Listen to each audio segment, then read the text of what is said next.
Explain করতে যাচ্ছি 2025 সালে মুক্তি পাওয়া টার্কিশ হরর সিচ্চিন মুভির পার্ট 8-এর ভয়ঙ্কর কাহিনীটি। মুভির কাহিনী সত্য ঘটনাকে কেন্দ্র করে বানানো হয়েছে, এমনটাই উল্লেখ আছে।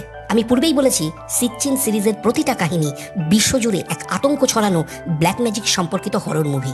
মুভির 7টা পার্ট আমি পূর্বেই এক্সপ্লেন করেছি। যদি আপনারা এখনও সিচ্চিনের 7টা পার্টের ভিডিও না দেখে থাকেন তাহলে এটাই বলবো, এই ভিডিও দেখার পূর্বে আই বাটনে দেওয়া লিঙ্ক কিংবা কমিউনিটি পোস্টে দেওয়া লিঙ্কে ক্লিক করে ভিডিওগুলো দেখে নিন। চলুন তাহলে এবার কাহিনীতে ফেরা যাক। কাহিনীর শুরুতে আমরা এই সিরিজের মূল নায়ক ওরহানকে দেখি। ওরহান সম্পর্কে নতুন করে কিছু বলার নেই। সে তার স্পিরিচুয়াল শক্তিকে শয়তান জিনদের বিরুদ্ধে ব্যবহার করে সাধারণ মানুষদেরকে নানাভাবে সাহায্য করে থাকে, যা আমরা এই সিরিজের শেষের কয়েকটা পার্টে দেখেছি। আজকের কাহিনীতেও তার ভূমিকা একই। সে তার স্পিরিচুয়াল পাওয়ার ব্যবহার করে কিভাবে শয়তান জিনকে খুঁজবে এবং তাকে হারাবে, এটাই আমরা দেখব। যাই হোক, এখন ওরহান গভীর রাতে একটা নির্জন এলাকায় গোসল সেরে সে দোয়া পড়ছে। আর ঠিক তখনই অন্যদিকে একজন বৃদ্ধ মহিলা ওঝা আর একজন বৃদ্ধ মহিলাকে একটা খুবই ভয়ঙ্কর কালা জাদুর অভিশাপের কথা বলছে। আর সেই সঙ্গে একজন অসুস্থ মহিলার উপর সেই রিচুয়াল পারফর্ম করা হচ্ছে। মহিলা ওঝা বলছেন, যন্ত্রণার গীত নামে যে অভিশাপ আছে সেটা কোনো সাধারণ অভিশাপ নয়। এটা অন্ধকারের উদ্দেশ্যে বোনা একটা ফাঁদ। প্রতিটা গীত ছায়ার মতন, যা শিকারের আত্মায় প্রবেশ করে তাকে কষ্ট দিয়ে নিহত করে। সেই আত্মাকে গীতে আটকে ফেলে। এইভাবে এক একটা আত্মা প্রতিটা গীতে বন্দী হয়। গীত পড়ার সঙ্গে সঙ্গে শয়তানকে নৈবেদ্য প্রদান করতে হয়। তখন শয়তান জিন তাদেরকে মার্ক করে নেয়, মানে বেছে নেয়, মানে শিকারকে পরিণত করবে একটা প্রতিশোধের পুতুলে। গীত বাঁধতেই শিকারের আত্মা বন্দী হয় আর চরম কষ্ট ভোগ করে তার হৃদয়। বলতে গেলে এটা ঘৃণা আর ক্রোধ থেকে তৈরি করা একটা ফাঁদ, যা পরিবারের 5 জন সদস্যদের জন্য কার্যকরী। যাদের আত্মা দুর্বল তাদেরকে শুধু বেছে নেওয়া। এরা কখনোই অন্ধকারের বিরুদ্ধে লড়তে পারে না, তাই এদেরকেই বাঁধতে হবে যন্ত্রণার গীতে। যখনই এদের আত্মা দুর্বল হবে তখনই সে শেষ, মানে শয়তান জিন সেই আত্মাকে খেতে শুরু করবে আর একসময় পুরোপুরি গিলে ফেলবে। তবে যারা বা যে ব্যক্তি এই অভিশাপ প্রেরণ করবে তাদেরকেও এর কিছু না কিছু ফল ভোগ করতে হবে। এর মানে সেই ব্যক্তি সহ্য করবে বেছে নেওয়া সেই 5 জন নিষ্পাপ আত্মার বোঝা। এছাড়া যারা এটা করিয়ে দেয় তাদের জীবনেও ঝুঁকির মধ্যে থাকে, মানে এখানে সেই ওঝার কথা বলা হয়েছে। তাই এটা ব্যবহার করার জন্য অবশ্যই কোনো বড় কারণ বা খুব খারাপ উদ্দেশ্য থাকতে হবে। কথা বলা শেষ হতেই আমরা একটা খুবই শকিং দৃশ্য দেখি, যেখানে একজন মহিলা একটি উঁচু জায়গা থেকে ঝাঁপ দিয়ে আত্মহত্যা করে মারা যায়। এদিকে তখন ওরহান নিজের বাড়ির বিছানায় বসে এক অদ্ভুত ক্লান্তি অনুভব করছে। সে নিজেই নিজেকে প্রশ্ন করে জানতে চায় এর কারণ কি। তখনই শুরু হয় এক অশুভ প্রতিধ্বনি। ওরহান তখন ঘরের দেওয়ালে নিজের ছায়ার দিকে চেয়ে বলে, আমি সত্য জানতে চাই। ঠিক সেই মুহূর্তে তার ছায়া একটি অন্ধকার পথে নিয়ে যায়। ওরহান তখন নিজেকে আবিষ্কার করে একটা হাসপাতালের মতন জায়গায়, যেখানে অনেক বয়স্ক মহিলা অদ্ভুত কিছু আচরণ করছে, যা দেখে ওরহানের বেশ অদ্ভুত লাগে এবং সে বুঝতে চায় এই দৃশ্য আসলে তাকে কি বোঝাতে চায়। প্রথমে যে বৃদ্ধাকে দেখা যায় তার হাতে ঘড়ি। উনি ওরহানের দিকে চেয়ে মুখে টিকটক শব্দ করে চলেছে অবিরত। দ্বিতীয় ঘরে অপর এক বৃদ্ধা এক পুতুলকে গোসল করাচ্ছে। তৃতীয় ঘরে অপর এক বৃদ্ধা টিভি স্ক্রিনে ওরহানের আগমনকে দেখছে আর পাগলির মতন হেসে চলেছে। চতুর্থ ঘরে একজন বৃদ্ধা 2টি পাত্র নিয়ে আঘাত করে চলেছে উদ্ভ্রান্তের মতন। আর পঞ্চম ঘরে অপর এক বৃদ্ধা অজস্র কেশরাশি স্তূপ ঘেটে একটি পুতুল খুঁজে বার করে তা ওরহানকে দেখাচ্ছে। পরের ঘরে সেখানেও এক বৃদ্ধা একটি নবজাতক শিশুকে দোল দিয়ে বলছে, লুলাবি আমার বাচ্চা, তোমার বাবা এখনই আসবে, ঘুমিয়ে পড়ো। তখনই ওরহান দেখে ওটা কোনো শিশু নয়, বরং ভয়ঙ্কর কোনো শয়তান জিনের বাচ্চার হাত নড়ছে। ওরহান আরও এগিয়ে যায়, যেখানে এবার সে দেখে পূর্বে দেখা সকল বৃদ্ধারা মিলে পুরনো রেকর্ড প্লে করে মিউজিকের তালে ডান্স করছে। ওরহানের ছায়া আবার তাকে নিজের ঘরে ফিরিয়ে দেয়, মানে অলৌকিক দৃশ্য কেটে বাস্তবে ফিরে আসে। তখন ওরহান আবার তার ছায়াকে বলে, এটা সত্য নয়, আমি সত্য জানতে চাই। তখন তার ছায়া এবারে তাকে অন্য এক স্থানে নিয়ে যায়, যেখানে সে চাদরে ঢাকা 5টা লাশকে দেখতে পায়, যা দেখে সে চিন্তায় পড়ে যায়। একে একে প্রতিটা লাশের উপর থেকে চাদর সরায়। তখনই তার ছায়া আবারও তাকে বর্তমান সময় ফিরিয়ে দেয়। ওরহান তখন অবাক হয়ে বলতে থাকে, এসব কি? এরপর সিন কাট হলে আমরা 6ই ডিসেম্বর 2023 সালের বুধবারের এক দৃশ্য দেখি। একটি বিলাসবহুল বাড়ি, যেখানে ফাতিও নামে একটি ব্যক্তির পরিবার থাকে। ফাতিওর বৃদ্ধ মা, যার নাম গুনুল, স্ত্রী বর্ণা, বড় মেয়ে আইলিন, ছোট মেয়ে ইলা। সম্প্রতি কিছুদিন ফাতিও তার মাকে মানে গুনুলকে একটা নার্সিং হোমে পাঠিয়েছে, কারণ সে আর তার স্ত্রী বন্যা মনে করে গুনুলের বাড়িতে থাকাটা ইলার মানে তার ছোট মেয়ের জন্য স্বাভাবিক নয়। এর মূল কারণ হলো যে একদিন যখন ইলা গুনুলের সঙ্গে খেলছিল তখন গুনুল ইলাকে একটা সিন্দুকের মধ্যে আটকে দিয়েছিল। তখন ইলার প্রাণ সংশয় হয়। এরপর বর্ণার কথায় গুনুলকে নার্সিং হোমে পাঠিয়ে দেয় তারই ছেলে ফাতিও। কিন্তু এই ঘটনায় ফাতিয়ের মন ভালো ছিল না। প্রতিদিন তার মায়ের কথা মনে পড়তো আর সে এক অপরাধ বোধে ভুগত। নিজের বাড়ি থাকা সত্ত্বেও তাকে বাধ্য হয়ে তার মাকে নার্সিংহোমে পাঠাতে হয়েছিল। এখন বাড়িতে ব্রেকফাস্ট করার সময় ইলা আর বর্ণা মিলে তার দাদিকে মানে গুনুলকে নিয়ে কথা বলছিল এবং ইলাও তাকে অনেক মিস করছিল। তাই ইলা তার মাকে বলে, মা আমরা কেন দাদিকে নার্সিং হোম কাম বৃদ্ধাশ্রমে পাঠালাম? উত্তরে তার মা বর্ণা বলে, তোমার দাদির বয়স হয়েছে, তার এখন আরও যত্ন নেওয়া দরকার, তাই ওখানে পাঠানো হয়েছে। এছাড়া আমরা বাড়িতে রেখে যে চাহিদা পূরণ করতে পারছি না তা ওখানে থাকলে পূরণ হবে, সে সুখী থাকবে। সেই কথা শুনে ইলা বলে, প্রথমে আমার বোন আইলিন চলে গেল, এখন আমার দাদি। সবাই চলে যায় কেন মা? বর্ণা বলে, তোমার বোন এখন প্রাপ্তবয়স্ক হয়েছে, সে তার ডিসিশন নিজে নিতে শিখেছে। এই সব কথা বলার সময় ইলা তার ডিশে থাকা অমলেটের মধ্যে একটা সাদা চুল খুঁজে পায়, যা দেখে ইলা বলে, এটা তো দাদির মাথার চুল, রং একই। বর্ণা হাতে চুলটা তুলে নিতেই চমকে ওঠে, কারণ অমলেটের ভেতর থেকে গুনুলের মাথার চুল বের হওয়া বেশ অদ্ভুত ছিল। কারণ গুনুল তখন বাড়িতে তো ছিলই না, তাহলে এই সাদা চুল কিভাবে আসতে পারে? এই বিষয়টা একবার আপনারা চিন্তা করে দেখবেন। যাই হোক, অপরদিকে তখন ফাতিও ইস্তানবুল নার্সিংহোমে গিয়ে পৌঁছায় তার মা মানে গুনুলের সঙ্গে দেখা করতে, যেখানে সে তার মায়ের সাথে কথা বলে। ফাতিও বলে, মা তুমি কি আমার উপর রাগ করে আছো? তুমি কথা কেন বলছো না? ঠিক সেই সময় আমরা একটা দৃশ্য দেখি, যেটা দেখে হালকা হালকা বুঝতে পারি যে খেলতে গিয়ে সেদিন আসলে কি ঘটেছিল। গুনুল তার রুমে বসেছিল আর তারই সামনে রাখা বড় একটা সিন্দুকের ভিতর লুকিয়ে ইলা লুকোচুরি খেলছিল একাই। তখন হঠাৎ ওই সিন্দুকের লকটা নিজের থেকেই অসাবধানবশত লক হয়ে যায়। ইলা নিঃশ্বাস নিতে না পারায় ভেতর থেকে চিৎকার করে তার দাদিকে ডেকে বলে খুলে দিতে। এমন সময় সেখানে বর্ণা এসে পড়ে ও ইলাকে ওই অবস্থায় দেখে ধরে নেয় এই কাজ নিশ্চয়ই গুনুল করেছে, অথচ দেখতে গেলে এটা পুরোটাই একটা দুর্ঘটনা ছিল। এরপর বর্ণা ফাতিহাকে এই কথা জানালে সে নিজে এসে বিষয়টা দেখে এবং সেও ভুল ধারণা করে নেয়, যার ফলে গুনুলকে সেই নার্সিং হোমে পাঠানো হয়। যাই হোক, এরপর ফাতিও ইলার রেকর্ড করা একটা ভিডিও দেখায়, যেখানে ইলা বলছে সে তার দাদিকে কতটা মিস করে।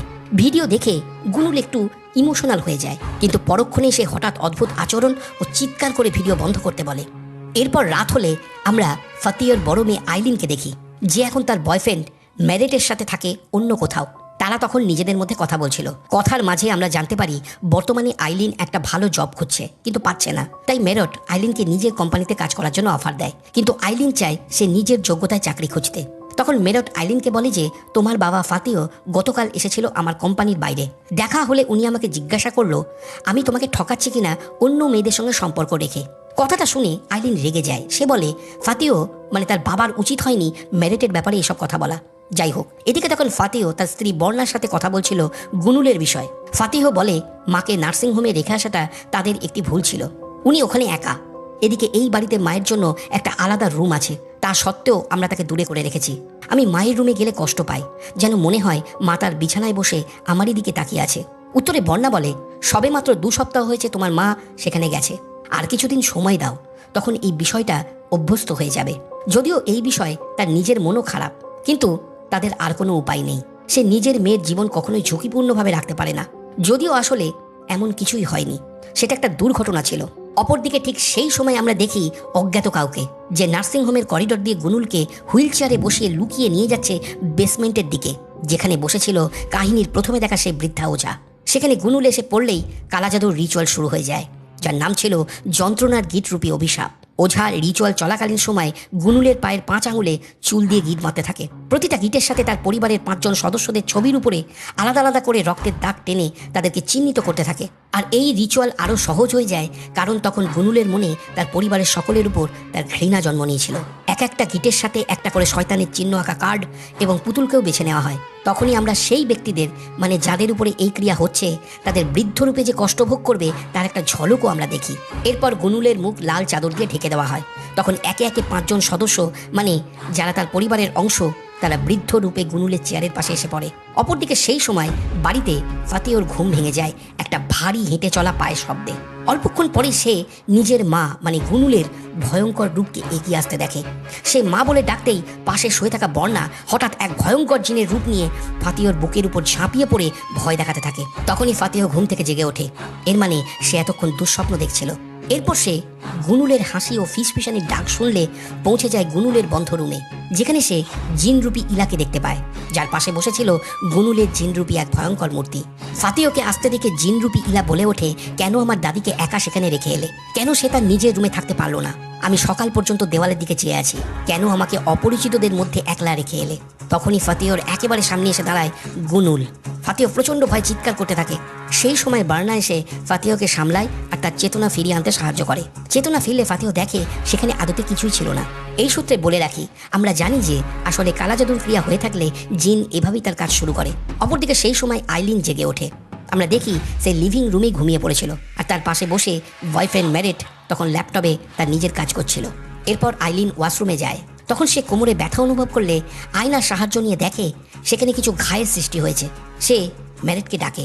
ম্যারেট সেখানে এলে অদ্ভুত আচরণ করে বলে, তুমি কারোর সঙ্গে শুয়েছিলে আর তার কাছ থেকে এই রোগটা তুমি পেয়েছো। আমার মনে হয় এটা তুই আমার থেকে পেয়েছিস। ফালতু কথা শুনে আইলিন রেগে গিয়ে পিছনে ঘুরলে দেখে কাহিনী শুরুতে দেখা সেই আত্মহত্যাকারী মহিলা জিন রূপ ধরে মেরেটের জায়গায় উপস্থিত হয়েছে। পরক্ষণেই মেরেটের কণ্ঠস্বর শুনলে আইলিন নিজের চেতনা ফিরে পায়। তখন সে বুঝতে পারে সব ঠিক আছে, আর তার পিঠেও কোনো চিহ্ন ছিল না, মানে কোনো ক্ষতর চিহ্ন ছিল না।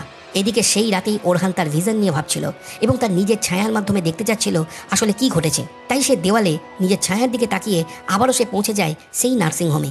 এবারে সে দেখে একটা রুমের ভিতরে 5টি পচা লাশের মাঝে তার মাস্টারের লাশ রাখা আছে, আর তাকে ঘিরে রেখে বিরক্ত করছে নার্সিংহোমের মৃত রোগীদের আত্মা। হতে পারে এটা কোনো ঘটনার সংকেত ছিল। যাই হোক, তার ছায়া এতটুকুই দেখায়। ওরহান নিজেই নিজেকে বলতে থাকে, তাদের চোখ ঝাপসা, জিহ্বা বাঁধা। আমার ভিতরে কার নীরবতা প্রতিধ্বনিত হয়? আমার কাছে কি লুকিয়ে আছে মাস্টার? বৃহস্পতিবার 7ই ডিসেম্বর 2023 সাল। ওরহান তার মাস্টার সৈয়দের সাথে দেখা করতে যায় সেই নার্সিংহোমে যে জায়গাটা সে তার ভিশনে দেখেছিল। ওখানে পৌঁছে সে তার মাস্টারের সাথে দেখা করে এবং তার শারীরিক উন্নতির জন্য আল্লাহর কাছে দোয়া করে। এই সূত্রে বলে রাখি, এই একই নার্সিংহোমে কিন্তু গুনুলও থাকে, আর এখানেই সেই ভয়ঙ্কর রিচুয়াল হয়েছিল। আসলে ওরহান এই নার্সিংহোম আর এখানকার রোগীদেরকে তার ভিশনে পূর্বেই দেখেছিল, তাই প্রথমবার গুনুলকে দেখতেই সে চিনে ফেলে। এরপর একে একে ওখানে উপস্থিত সকলকে, যারা কাহিনী শুরুর দিকে অদ্ভুত আচরণ করেছিল, তাদেরকে দেখে।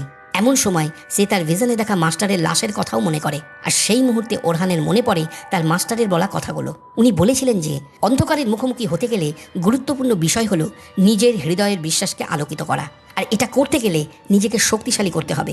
তবে মাঝে মাঝে আত্মসমর্পণ করতে হয় অন্ধকারে নিজের পথ খুঁজে নিতে। অন্ধকারে নিজের অসহায়ত্বকে মেনে নিতে হবে। যখনই তুমি নিজের দুর্বলতাকে বুঝতে পারবে, তখনই তুমি খুঁজে পাবে সবচেয়ে বড় শক্তিকে। এমন সময় গুনুলকে জানানো হয় যে আজ সন্ধ্যায় তার ছেলে তাকে বাড়িতে ফিরিয়ে নিয়ে যাবে। অপরদিকে তখন বাড়িতে বর্ণা তার শাশুড়ি অর্থাৎ গুনুলের জন্য ঘর সাজাচ্ছিল আর আইলিনের সাথে কথা বলছিল ফোনে। সেই সময় সে ওই সিন্দুকটা লক করে দেয়, কিন্তু হঠাৎ চোখের আড়াল হতেই নিজের থেকেই সেই সিন্দুকের ডালাটা খুলে যায়। বর্ণা তখন সিন্দুকটা বেসমেন্টের ভিতরে রাখতে যায়। তখন হঠাৎ গুনুল আর ইলার রূপ নিয়ে জিন ভয় দেখাতে থাকে, যার কারণে সে ভয় পেয়ে চিৎকার করতে থাকে। এমন সময় সেখানে ইলা এসে তার মাকে সামলায়। এদিকে ফাতিও তখন নিজের জেনসার নামে আর্ট গ্যালারিতে ছিল। তখন সে তার বড় মেয়ে আইলিনকে দেখতে পায় জেহেরা নামে একজন মহিলার সাথে বসে থাকতে, যে মহিলাকে আমরা কাহিনী শুরুতে দেখেছিলাম আত্মহত্যা করতে। যাই হোক, তখন আইলিন সেই মহিলার পাশে বসে বলছিল, আমি জানি তুমি আমার মা জেহেরা। তখন জেহেরা বলে যে ফাতিও তাকে ধোকা দিয়েছে, সে অন্য মেয়ের সাথে বিয়ে করেছিল, মানে বর্ণার সাথে, আর আইলিন হতে পারে তাদের দুজনার মেয়ে।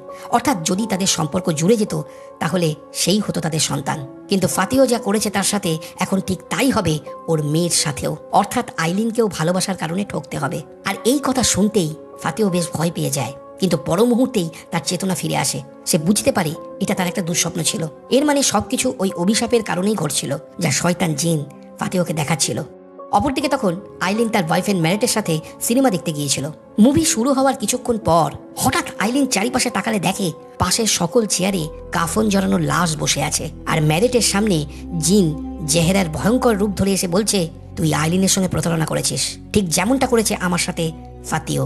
এই কথা বলতেই সে ম্যারেটের বুকে ছুরি বিঁধিয়ে দেয়, আর তখনই জিন গুনুলের ভয়ঙ্কর রূপ ধরে ডেকে ওঠে আর ভয় দেখাতে থাকে। আইলিন চিৎকারে ফেটে পড়ে। অল্পক্ষণ পরেই মেরেটের চেষ্টায় আইলিন নিজের চেতনা ফিরে পায়। সে বুঝতে পারে তেমন কিছুই ঘটেনি, সবকিছু স্বাভাবিক আছে। এদিকে তখন ফাতিও গুনুলকে নিয়ে বাড়িতে ফিরে এসেছিল, যার ফলে সবাই বেশ খুশি হয়েছিল। অপরদিকে তখন ওরহান সেই নার্সিং হোমের করিডোর দিয়ে হেঁটে যাচ্ছিল আর তার ভিশনে দেখা এই এক একটা দৃশ্যকে মিলিয়ে দেখছিল। সে এই জায়গাটাকেই দেখেছিল। তখনই ওখানে সেই অজ্ঞাত মহিলাকে দেখা যায়, যে গুনুলকে নিয়ে গিয়েছিল কালা জাদুর রিচুয়াল করাতে। ওরহানকে দেখতেই সেই মহিলা নিজেকে একটা রুমের ভিতরে লুকিয়ে নেয়। আসলে যে রুমটা ছিল ওরহানের ভিশনে দেখা সেই রুম, যেখানে সকল বৃদ্ধরা মিলে রেকর্ড প্লে করে ডান্স করছিল। ওরহান তখন বুঝে যায় এখানে নিশ্চয়ই কোনো খারাপ ছায়া লুকিয়ে রয়েছে। এদিকে তখন বর্ণা ইলাকে গল্প শুনিয়ে ঘুম পাড়িয়ে দেয়। তারপর সে চলে যায় গুনুলের রুমে। বর্ণা বলে, মা, আপনাকে ছাড়া আমরা বাঁচতে পারতাম না। ফাতিও তোমাকে আর ছাড়বে না, চিন্তা করো না। হয়তো আমরা ভুল সিদ্ধান্ত নিয়েছিলাম। হঠাৎ গুনুল বলে ওঠে, আমি আশা করব তুমি কখনো আমাকে সেখানে পাঠাতে চাইবে না বর্ণা। কথাটা শুনে বর্ণা অবাক হয়ে যায়, কারণ গুনুল প্রায় সময় চুপ করে থাকতো। যাই হোক, এরপর সে ওখান থেকে চলেই যাচ্ছিল। তখনই হঠাৎ গুনুলের রূপধারী ভয়ঙ্কর জিন উপস্থিত হয়ে বর্ণাকে ভয় দেখায়, কিন্তু পরক্ষণেই সবকিছু আগের মতন স্বাভাবিক হয়ে যায়। বর্ণা নিজেকে সামলে নিয়ে শুতে চলে যায়। তখনই ইলার চিৎকারের আওয়াজ শোনা যায়, যেখানে তখন ইলার রুমের পরিবেশ বদলে গিয়ে একটা জঙ্গলের রূপ নিয়েছে, আর সেই জঙ্গলের পাতা সরিয়ে ধেয়ে আসছে ভয়ঙ্কর সব জিন। একসময় জিনেরা ইলাকে ধরে চিৎকার করতে থাকে। এমন সময় ইলার ঘুম ভেঙে যায়। বর্ণা এসে তাকে সামলে নেয়। অপরদিকে তখন ফাতিও বাড়ির বাইরে একলা বসে সিগারেট খাচ্ছে। এমন সময় সে অদ্ভুত এক হাসির শব্দ শুনতে পায়। সে ছুটে গেলে দেখে বাগানে গুনুল, আইলিন, ইলা আর জেহেরার রূপ ধরে ভয়ঙ্কর সব জিন বসে আছে। ফাতিও সেখানে পৌঁছালে ইলা বলে, জেহেরা তোমার পুরো পরিবারকে কষ্ট দেবে ও মেরে ফেলবে, যাতে তুমি কষ্ট পাও। এই কথা বলতেই সবকিছু হঠাৎ অদৃশ্য হয়। ফাতিও সেখানে নিজেকে একলা খুঁজে পায়। অপরদিকে তখন সেই সময় নার্সিংহোমের ভিতরে সকল বৃদ্ধরা একসাথে জিনের রূপ ধরে ওরহানের দিকে এগোতে থাকে। ঠিক সেই মুহূর্তে ওরহানের চেতনা ফিরে আসে। আমরা দেখি সে তার মাস্টারের রুমে বসে আছে।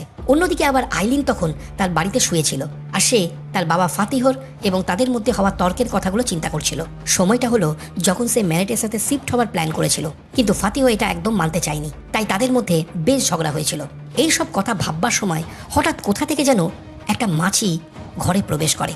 আইলিনের দৃষ্টি সেদিকে পড়তেই তাকে চমকে দিয়ে শয়তান জিন ম্যারেটের ভয়ঙ্কর রূপ ধরে তার সামনে চলে আসে ও নিজের চোয়াল ভেঙে তার রক্ত আইলিনকে খাওয়ানোর চেষ্টা করে।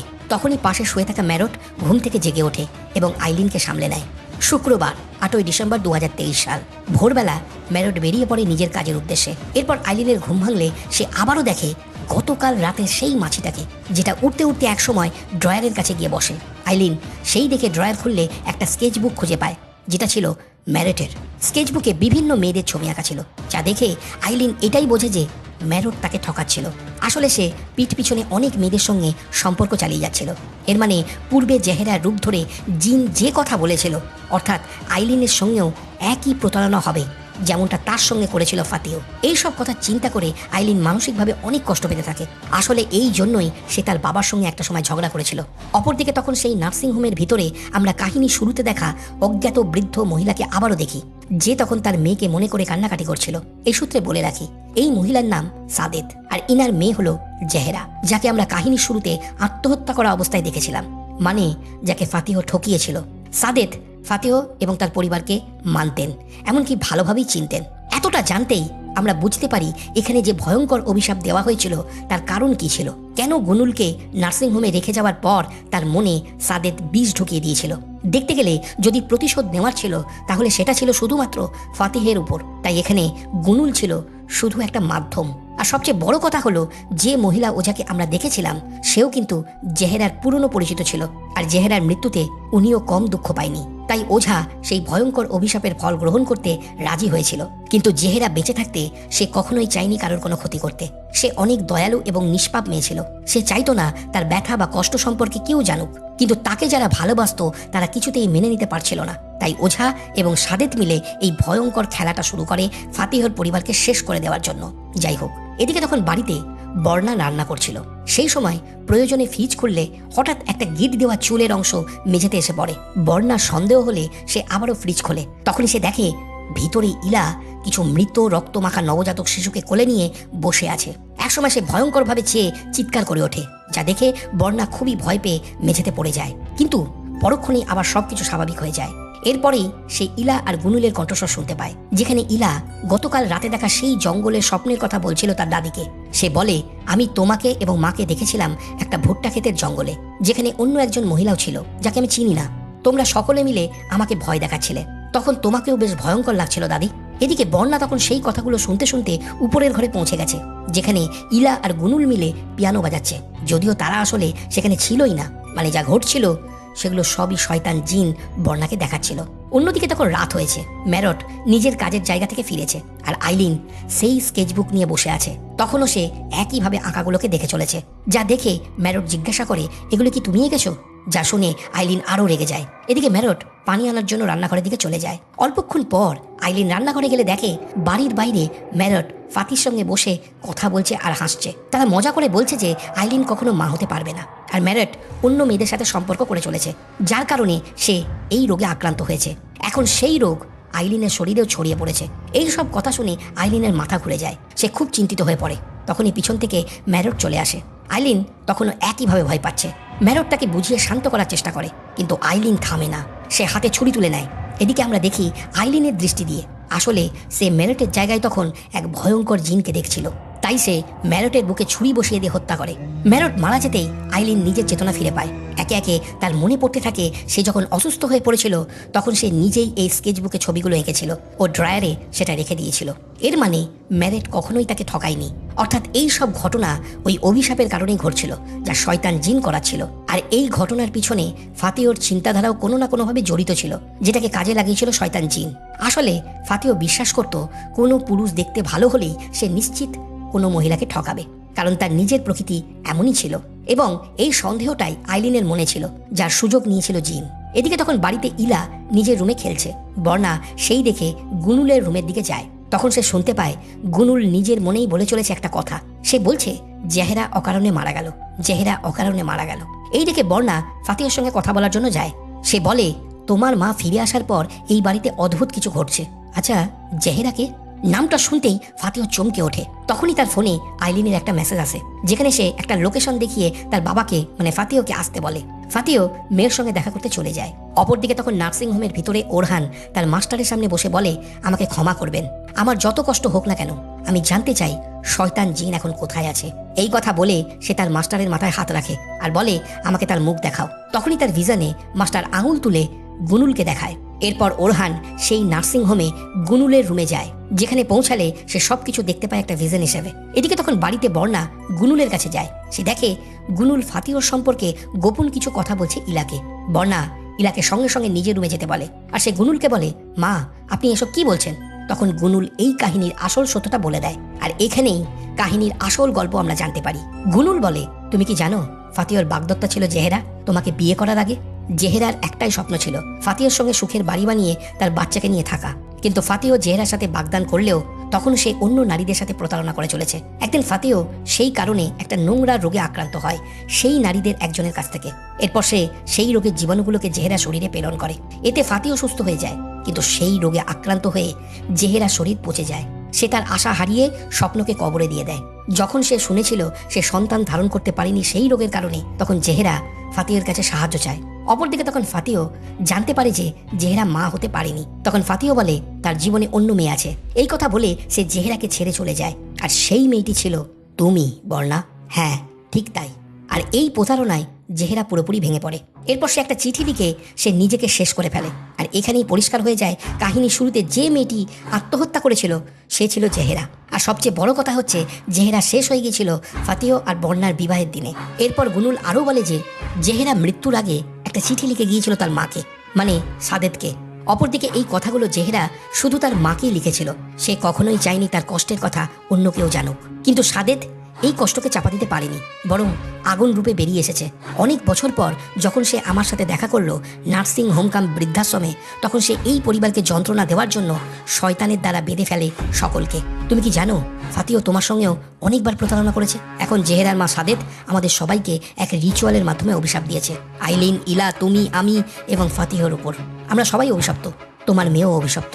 সে এখন বেসমেন্টের ভিতরে ওই সিন্দুকের মধ্যে রয়েছে। এই কথা শুনে বর্ণা সেদিকে ছুটে যায়। সেখানে পৌঁছালে শয়তান জিন ইলার ভয়ঙ্কর রূপ ধরে তার সামনে এসে তাকে পজেস্ট করে নেয়। তখন পজেস্ট বর্ণা ইলাকে সেই সিন্দুকের মধ্যে বন্দি করে দেয়। অপরদিকে ফাতিও আইলিনের দেওয়া ঠিকানায় পৌঁছালে দেখে ওটা সেই জায়গা যেখানে একসময় জেহেরা আত্মহত্যা করে মরেছিল।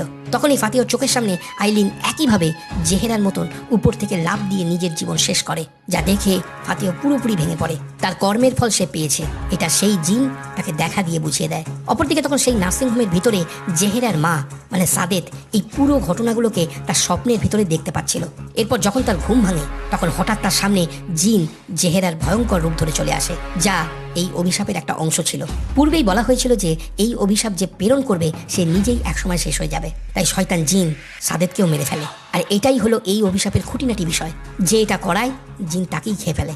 যাই হোক, এদিকে তখন ফাতিহ আইলেনের লাশ নিয়ে গাড়িতে চেপে বাড়িতে পৌঁছেছে। ফাতিহ কাঁদতে কাঁদতে তার মায়ের কাছে যায়। তখন শয়তান জিন গুনুলের শরীরকে কবজা করে মৃত আইলেনের ভয়ঙ্কর রূপ দেখিয়ে ফাতিহকে মানসিকভাবে দুর্বল করে অনেকগুলো ঘুমের ওষুধ খাইয়ে দেয়, যার ফলে সে যে কোনো সময় মারা যেতে পারত। কিন্তু ফাতিহ সেই ওষুধ না গিলে ফেলে দেয়। এদিকে ঠিক সেই সময় ওরহান ওই বাড়ি খুঁজে চলে আসে।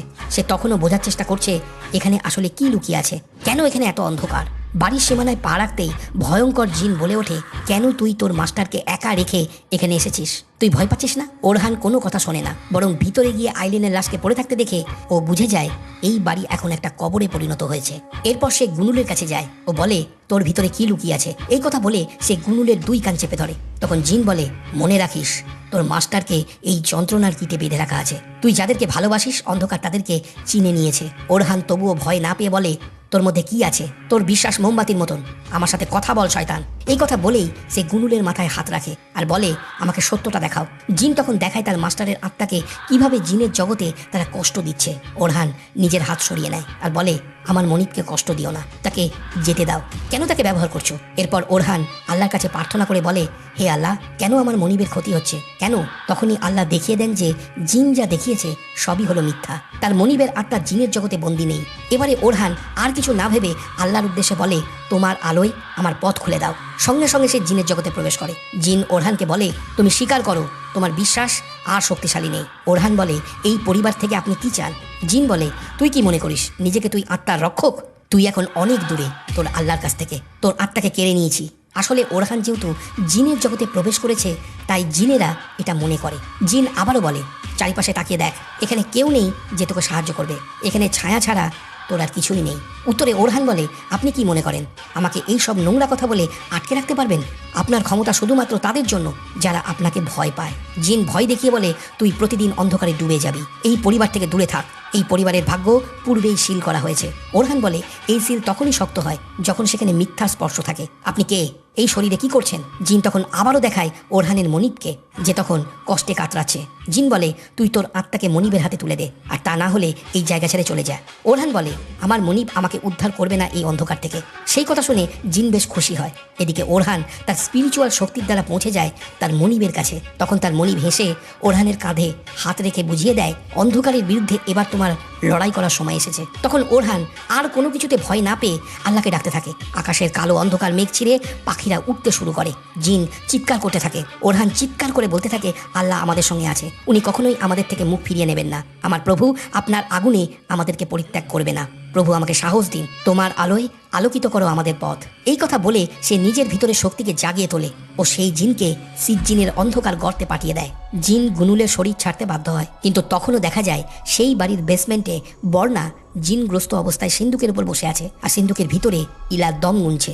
এমন সময় সেও নিজের চেতনা ফিরে পায় আর নিজের মেয়েকে প্রাণে বাঁচিয়ে নেয়। অবশেষে অভিশাপ কেটে যায়। শেষে একটা মেসেজের মাধ্যমে বলা হয়, বর্ণা তার মেয়ে ইলাকে নিয়ে তার পরিবারের সঙ্গে চলে গিয়েছে। ইলা এখন অনেক স্বাভাবিক, সে নতুন স্কুলে ভর্তি হয়েছে। ফাতিও ধরা পড়ে পোস্ট ট্রমাটিক অবস্থায়। সে তার মায়ের বাড়িতে থাকে আর তাকে দেখাশোনা করার জন্য এখন লোকের প্রয়োজন। এমনকি সে এখন একটাই কথা বারবার বলে, ইটস ওভার। কাহিনীর শেষ দৃশ্যে আবার ওরহানকে দেখা যায়, যে তখন পাহাড়ের চূড়ায় একলা দাঁড়িয়ে আছে আর তার মনিবের কথাগুলো মনে করছে। উনি বলেছিলেন, বাইরের আলো খোঁজার চেয়ে ভেতরে লুকিয়ে থাকা আলোকে খোঁজা দরকার। কাহিনী এখানেই শেষ হয়ে যায়। তাহলে তোমাদের কেমন লাগলো এই মুভির কাহিনীটা তোমরা আমাকে কমেন্ট করে জানিও। যদি তোমাদের আরও কোনো প্রশ্ন থাকে আমাকে জানাতে পারো। ভিডিওটা যদি পছন্দ হয়ে থাকে তাহলে লাইক ও কমেন্ট করে দিও। যদি আমার চ্যানেলে নতুন হয়ে থাকো তাহলে অবশ্যই চ্যানেলটা সাবস্ক্রাইব করে নিও। তাহলে আবার দেখা হচ্ছে আগামী ভিডিওতে। ততক্ষণের জন্য কথা